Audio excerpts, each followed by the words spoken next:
Hello, ladies and gentlemen. Once again, this is Eddie Marcus, taking an opportunity to use this moment in time to show the excitement about what life is all about. I keep thinking about the many times in my past when I was supposed to transpire out of here, expire from this, and I'm still here, all over these 71, 2 years. For what purpose?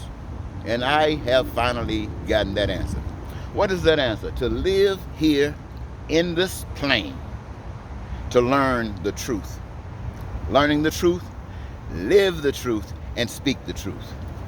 This is how you finish this college.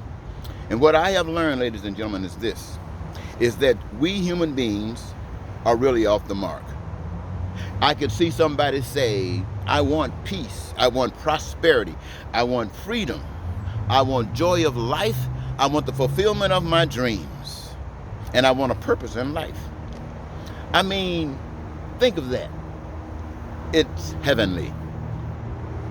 What would it afford you? It would afford you the opportunity to survive.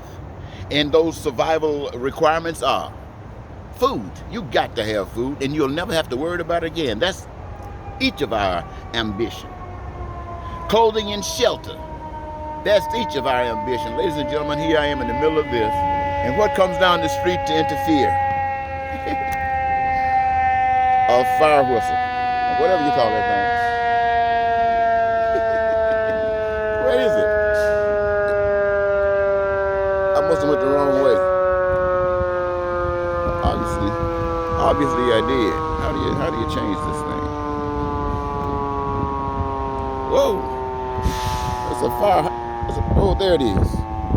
Oh, you see, ladies and gentlemen, is that it? I think that's it. Yep, that's it. That happens when you can't see too good. You know, when you get old, your vision starts going. And all you have to hope for is that you can get some eyeglasses. Because praying to God to give you back your vision, but 99% of the time the people pray for it, they're not going to get it. So let me get back to what I'm talking about, ladies and gentlemen. You got to have food. You got to have clothing. You got to have shelter. And you need education so you can be better at whatever it is you've been given to do. Not only that, you need to survive. You need health care from the womb to the tomb. These are basic principles. These are basic edifices that every human being on the face of the earth, from the time they understand anything to the time they die, this is what they want. But they don't know how to get it. You see all over the world, people are trying everything, but they all want it. How do you get it? How do you get it? You get it by honoring existence. Existence came out of unexistence. Out of unexistence. You don't know how it happened. We don't know how it happened, but it happened. We exist, and we came out of someplace. I don't exist by you. You don't exist by me. We exist by the power of another. And so that is what we should be loyal to. That power that we cannot see, but is responsible for all of the wonderful things, because all of the ugliness we see comes out of others who rely on a power that you can see. It might be black, it might be white, it might be man, it might be woman, it might be American, or it might be some other. But it is not the invisible power that is responsible for creation. And so while I sound like I'm angry, I should settle down. Why? Because I love my immediate family, my wife and my children. But as a person who's coming into the light, what is the first thing I want? I want to walk through this life with my immediate family right beside me, knowing exactly where I'm coming from, because we're coming from that place and we're going forward together. But even that is not guaranteed. You know, that's too broad. That's why they say the straight and narrow way. That's an individual thing. And so right now, all of us might be in mega churches. We might be in churches that are small. And we think that we are collectively working with somebody. And just because we agree with this person over there and we sit here and we do these things, then we must be all right. And we just go through this life assuming that everything is all right. It is my job to tell you, ladies and gentlemen, you've been deceived. You are not all right. You are being led by a spirit that is robbing you of your life. There is no way that January 6th in America could have happened with people who were led by the Spirit of God. See, the people who are led by the Spirit of God, as myself, now, I ain't perfect. I'm still learning. But I know one thing: peace, prosperity, freedom, and joy, and fulfillment of your dreams, and you having a purpose for living is my number one concern, because it's mine. It's for me. And why? And who am I to have something that you can't have? That's mine. Food, clothing, shelter, education, and health care, and a career of choice. That's me. That's where I am. This is the straight and narrow way. I know it's straight and narrow because when I look around me for some support, it ain't nowhere.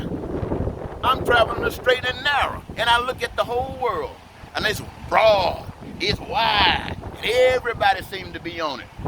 And so my message to you today, ladies and gentlemen, Facebook might never play me anymore. YouTube might not play me anymore. I might never get a chance to stand on a podium or even stand out in a place like this to speak to you again. But that's all right. I want you to know this. There is one way that will lead you to that what I just described that each of you want. And that is by trusting God. And your evidence of your trust in God is that you become a physical representation of God to make sure that that love, that understanding that you receive from God is expressed through you to everybody else you got to deal with. And the world will know that you're different. Then if God say this is time for somebody to come back and kill you because you're ready, then you're ready. You don't care. But if you're not there, you're not ready. You'll never be ready. You just keep walking around in darkness, stumbling and falling over blocks and trash cans and garbage holes, trying to find a way, being led by the public.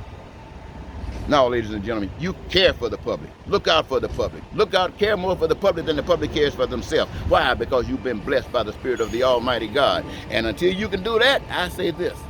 Everybody who is not championing peace, prosperity, freedom, and joy, fulfillment of dreams for every individual on earth, who recognizes food, clothing, shelter, education, health care is good for everybody. And if you're not championing that yet, I'm not going to say you're on the road to hell, but I tell you this, you're off the path of life. You are off the path of life. And I want you, ladies and gentlemen, to live, not to ever have to worry about the crap that we have to experience every day. And I'm not ashamed to say that. And once again, I want to thank you so very much for giving me this your time. This is Eddie Marcus, spokesman and advocate for basic human rights for all people. And until next time, I'll be the same.